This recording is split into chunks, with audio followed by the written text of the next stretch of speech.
I love listening to you on Rogan. I love it when you school Rogan about what was that company in China that makes the iPhones, and you're talking about how, look, they're clearly working there, so it's a better option than other things. I just like because you bring a fresh perspective to Joe.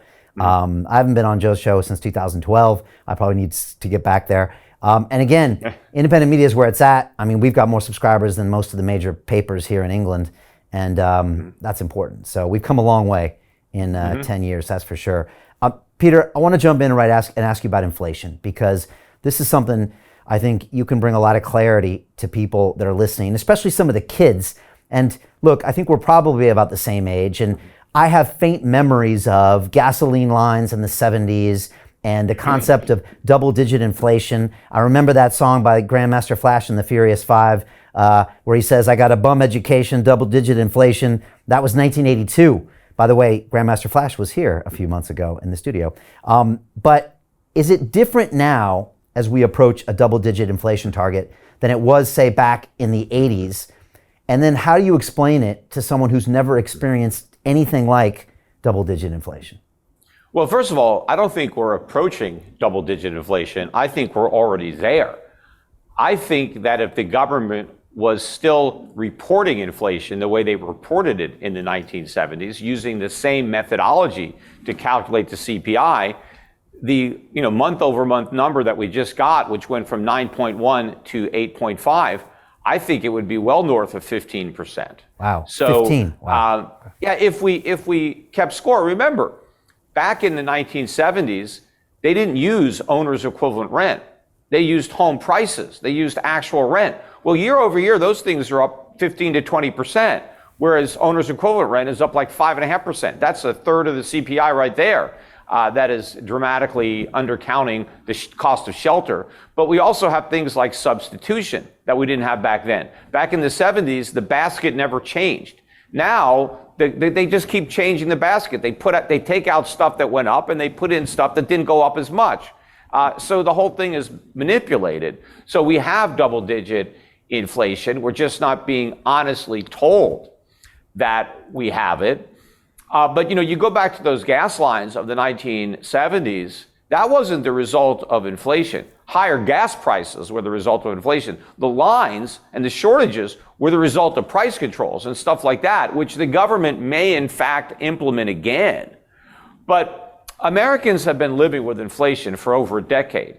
It's just that the inflation didn't show up in a dramatic way on consumer prices until more recently, because all of the monetary policies that we have pursued since the 2008 financial crisis, it can all be summed up in one word: inflation.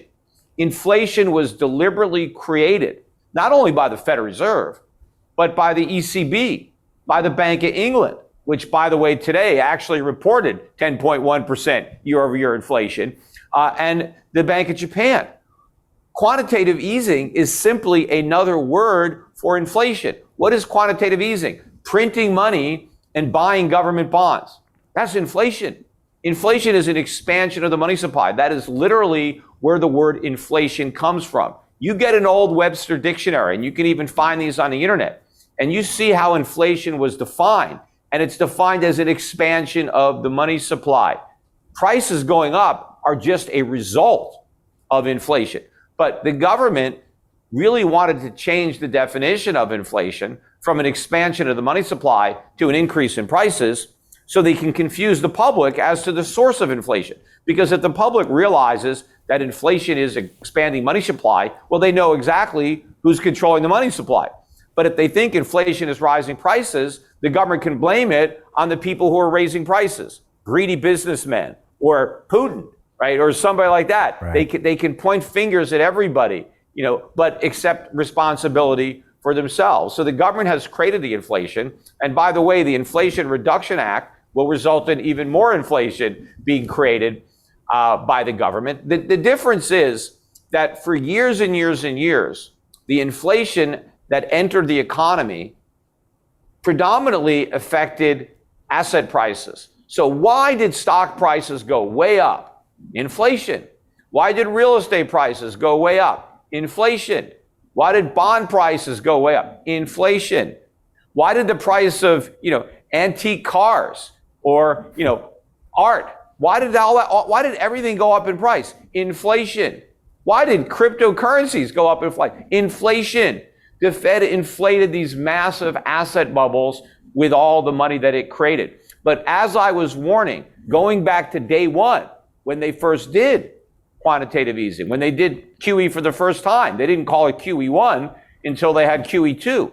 But when they did the first QE, I said that there would be a QE2. I said there would be a QE3. I said back then that we would have more QEs than Rocky movies. We've now had 4. QE5 is coming up. That's how many Rocky movies we had. But the reason I knew the government would keep repeating it is because I knew it wouldn't work. All they would do is blow air back into a bubble, and then every time the air started seeping out, they would want to blow more back in, because QE doesn't solve the problem, it exacerbates the problem. But now the problem is that all that monetary inflation has now worked its way through financial assets, and it has ended up where I always knew it would, in goods prices, consumer goods, producer goods, and this is where it's going to stay. And if the Federal Reserve goes back to QE again, which I think it will, because we're already in a recession and they're going to try to stimulate the economy at some point, especially when we really start hemorrhaging jobs again, when they go back to QE, it's not going to look anything like the previous doses. We're going to have an explosion in consumer prices because inflation is already well above their so-called 2% target. And if the Fed throws gasoline on this fire, even with inflation 3 or 4 times its ceiling, the markets are going to react very differently. I think we're going to have a crisis in the dollar. I think the dollar is going to crash. And I think bond prices are going to soar. It's going to be a sovereign debt crisis. And so it's going to look a lot different than what we've experienced in the past decade or so. Hey, it's Brian Rose, founder of the DeFi Academy. I've told you my 4-week crypto bootcamp is amazing, but don't take my word for it. This is what my students are saying. The DeFi Academy was an amazing experience for me. It took me totally out of my comfort zone. In this course, I was challenged, I was held accountable, and pushed to do things that honestly weren't always easy. It's been phenomenal, and I can't believe we're already up on our 4 weeks. It has flown by. Going through this DeFi accelerator by far was one of the best courses I've taken. You do this course, you really get into the nitty-gritty of the activities that will make you comfortable with decentralized finance. Thank you so much to Brian and everyone at London Real and the DeFi Academy for even putting together an amazing course like this. Anybody else that wants to do it, please sign up. It is well worth the money.